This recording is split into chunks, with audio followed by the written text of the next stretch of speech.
breaking news on the show. Bruce Arians is retiring from coaching, and he's moving to the Buccaneers front office, meaning Todd Bowles will run the show now in Tampa Bay. He will be the new head coach. This is all according to Ian Rappaport tweeting that out just moments ago. Tampa Bay is now going to have Todd Bowles as their new head coach, and Bruce Arians shifting to the front office. Let's just go out of order here and go into the NFC South and just go right there. We'll just stick with this Tampa Bay Buccaneers grades here. A+, A, and B. We're judging this as a whole. Does this move change any of your grades that you guys gave for the Bucs? No, for me. I honestly, I kind of seen this coming. I don't think this is a shock, and I think this was Bruce Arians' plan all along, was to step away at some point and leave it to one of his either Byron Leftwich or Todd Bowles. I'm not surprised by this. I'm not shocked. I don't think it has any impact on their team. I think that organization is run really, really well. Jason Light does a really good job as the general manager there. Their ownership has done a great job. Fact of the matter is they won the offseason the minute Tom Brady came out of, unretired, right? Because it brought back a Ryan Jensen. It brought back a Carlton Davis. It brought these guys back, even though they're losing a ton of pieces. Yeah. Still, I think they won when Tom Brady came back. And I think one of the biggest things here too is we talk all the time about this, how the Tampa Bay Buccaneers are one of the few teams in this league that have bought into this system, bought into everything that's going on, whether it be through Tom Brady or whether it be through Bruce Arians. I don't think people buy in less to Todd Bowles than they do with Bruce Arians. I think Todd Bowles is a very well-respected head coach in this, well-respected coach in general in the NFL, whether it be a defensive coordinator or whether it be a head coach. He is very well-respected, and people might look at this move and say, oh, they're losing, they're dropping down a peg, but I think it's still all the same here. And I think it's hard to say Tom Brady, maybe not. He might have been aware of this even when he said he was going to come back. Like, this may have all been discussed even when Tom Brady was weighing in on whether he was going to come back or not, which could go to show how important Todd Bowles is and how special Todd Bowles is. If Brady knew Bruce Arians wasn't coming back and said, okay, I still want to play for a great coach in Todd Bowles. So this is huge. I had them at an A+ though. And I guess this is where we are all different. AJ, you had them at a B, a solid B. Yeah. So, as I had mentioned earlier, this came with these. A lot of my grades are first thought grades. So just kind of like took a glance, kind of assessed it in my head, put a grade, and kind of moved on and kind of worked my way through it. The part of it for me was Tom Brady coming out of retirement was huge. Let him have done it a day sooner. Let him have been able to keep a Kappa. Let him be able to keep that whole offensive line, because they would have been there for him if he had come out a little sooner. So now, they're going to have to take some of that draft capital and probably look towards the offensive line now instead of looking to get more defense in that secondary, because we saw how banged up they were. Defense on that front line with, the older guys who will probably be out of there, if not this year, next season. So, and honestly, it could be a B+, it could be an A-. I might have been a little low. But the thing for me with Todd Bowles is this is the right time as well, because when he was with the Jets, you could see he had the makings of a good coach. I just don't think he was ready. And being able to sit back and kind of learn from multiple people, learn from a Bruce Arians, honestly, learn from a Tom Brady and be in that type of environment and the culture that they have there in Tampa Bay, I think you're going to see a very, like you said, well-respected and more prepared Todd Bowles as a head coach. And it's great that this is happening going into the season and not being dropped in his lap later on in the middle of the season. Yeah. I want to bring up this quote before we go any further. Ian Rappaport said, Bruce Arians' dream has been to pass it on to one of his assistants when the team was in great shape. Now Todd Bowles will run the show. It's just class act, man. It's a glowing endorsement for Todd Bowles. It's a true testament to the level of what Bruce Arians was as head coach. And now he's still going to be in the front office, so he's not leaving anywhere. So it's going to be great for the Tampa Bay Buccaneers organization. Aaron, did you have any? Quick. What do you guys think this does for Byron Leftwich? Honestly, I don't think it does much. I don't think it changes much. I think the relationship between Tom Brady and Byron Leftwich is really solid. I think it does a little bit.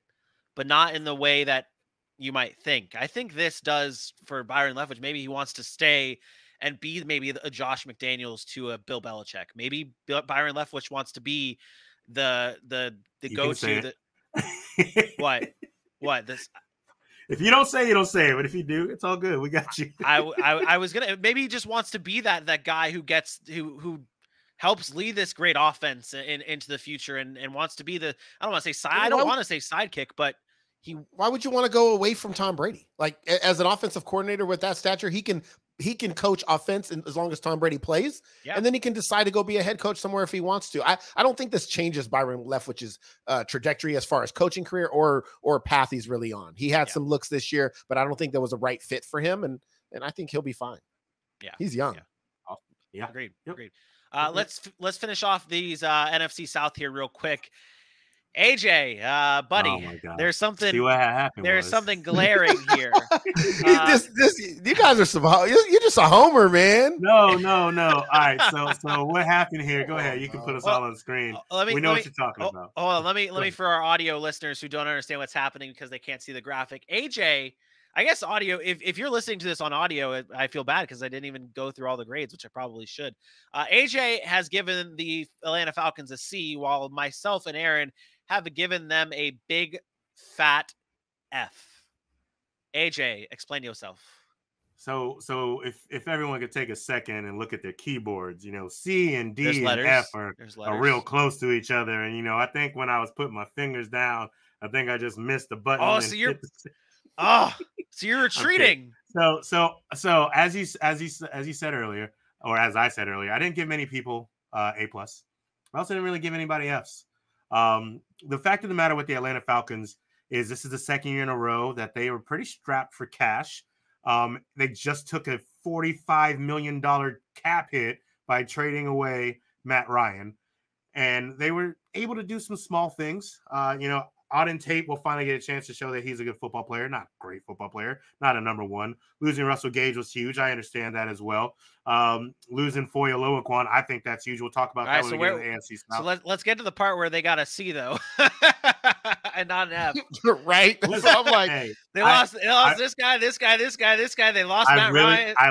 I love the fact that Cordero Patterson's going to be back. I think he can still work well within our offense. Damien Williams is not a huge name. We never get a second huge name for running back, but we've seen him do some solid things. I like Auden Tate as a receiver. I followed him since he was at FSU. And let's be honest, we have the best kicker in the league now again for 5 years. Young Hoku gives him a C by himself. Okay, yeah. So did I make you believe it? No, you didn't. You made a very good point, obviously being strapped for cash, right? That's so hard in their situation. But this is my issue. You move on from a Matt Ryan, and I know they're trying to do right by him. You move on from him, but you're still eating the $40 million. Like, I would have rather received zero compensation from the Colts. Like, I don't care. We don't need a draft pick.